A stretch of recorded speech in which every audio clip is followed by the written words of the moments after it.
This is what no one tells you about sciatica. Now, if you've been there yourself, you can resonate with this, right? Like, it doesn't feel like normal back pain. It burns when you sit, shoots down your leg when you stand up, it tingles when you're driving. Sometimes it even throbs when you're trying to sleep. And that's why I find so many people come in to this practice and our practices saying things like, right, this doesn't feel like normal back pain. And the reality is they're right. Nerve pain behaves very differently.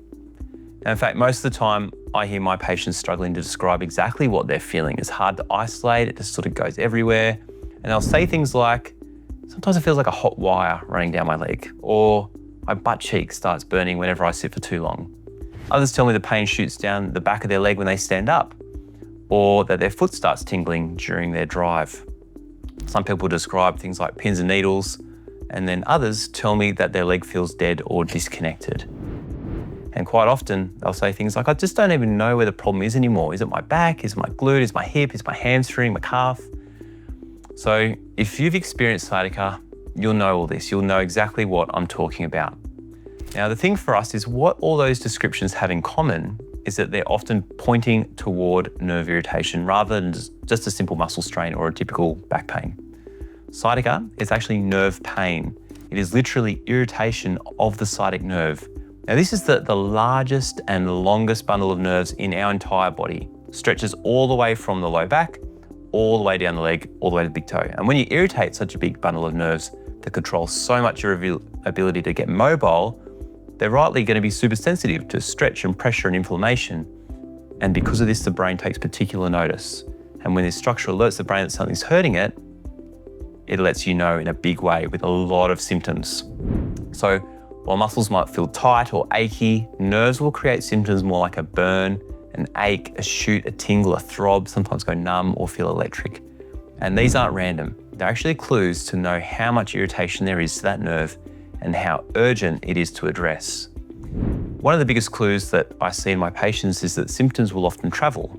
A patient might tell me that it started in their buttock, moves to the hamstring, it settles right down to the calf, eventually reaching the foot. Sometimes it changes location from day to day. Sometimes it settles for a while and then it comes back again. And it's these traveling patterns that are one of the reasons sciatica can be so frustrating. But it's also one of the reasons we can learn so much from it. Now, before we go any further, let's talk briefly about why this can happen. The sciatic nerve runs from the lower back, runs through the pelvis and buttock, all the way down the leg. And because of that, irritation around the low back or pelvis can create symptoms that are felt much farther down, all the way down that nerve. And in fact, this is one of the most important concepts that people understand. Because pain, even though it's in your leg, doesn't actually mean that the leg's the problem. So your calf might hurt, for instance, your foot might tingle or your hamstring might burn. But that does not necessarily mean that is where the irritation started. Now, I see this all the time in practice where a patient has a pain in the back of their leg, they're convinced it's their hamstring, and they'll massage it, they'll stretch it, they'll exercise, but that pain, it just never goes away. Then these symptoms can be really deceptive with sciatica, and that's why it's so crucial to understand exactly what's going on. Now, another thing that makes nerve pain confusing is that it often changes depending on what you're doing. So people might wake up feeling relatively okay, but after sitting at their desk for an hour, it starts burning in the back of the hip. And you stand up and then suddenly, bang, this sharp pain shoots down your leg. You go for a walk and it eases off. And then you get back in the car and then the tingling starts. And then later that night, you're trying to sleep and the leg pain starts throbbing. Now, I find that people think this means that there must be something changing because the symptoms keep changing.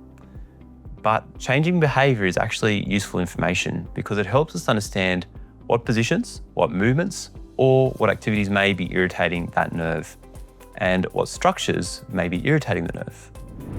So before we continue, we need to look at something that understandably worries a lot of people.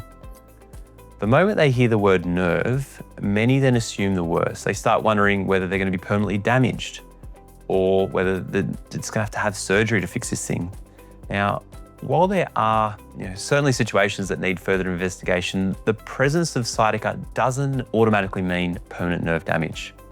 And it certainly doesn't automatically mean surgery. In fact, the large majority of people, and I'd say 90% of people that have sciatica do not require surgery and they don't have permanent nerve damage. What it does mean though is that if the symptoms are recurring, say that they're spreading or they're becoming more intense, or even starting to affect your sleep or your work or your ability to sit, walk or exercise, that is really worth assessing properly. So you can actually get these things sorted out to prevent it continuing to come back and also worsening over time, which unfortunately could lead to then the need for surgery or permanent nerve damage. The worst thing that people do is they'll just spend months trying to manage sciatica. We see this all the time in practice. They manage it on their own, chasing temporary relief with pain medications and anti-inflammatories and stretching and massage, and they search online for different positions that are going to help. These can absolutely help a flare-up. But while relief is important, it doesn't always answer the bigger question of what's irritating the nerve. And this is one of the biggest mistakes that people make. They actually miss this cause and then they get stuck on this cycle of chasing pain. Now, when we assess our patients, we don't just look at the pain. We do consider that, of course, but we look at why it keeps flaring up. So we can actually break this cycle and get rid of that sciatica once and for all. So when I examine, and in fact, how all the chiros here at Aligned Chiro start this process is we look at factors such as postural, spinal movement, nerve function, we look at symptom behavior, and we want to understand not only where the pain is, but also why it's happening. Where clinically indicated, we might get things like x-rays or MRIs to help us better understand what's going on.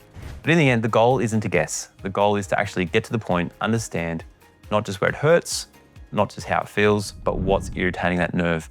And that helps us then determine the most appropriate next step to get those symptoms under control and help that injury heal. So if you are one to suffer from sciatica, don't keep guessing. Sciatica has a language, and understanding that language is often the first step towards understanding what's really going on. Now, if you'd like to learn more, keep an eye out for the upcoming webinar that I'll be hosting. We'll take a much deeper dive into what causes sciatica, how we assess it, and the different approaches available to help people recover. Now, if you'd like answers sooner, you can simply book in a sciatica assessment at Aligned Chiro.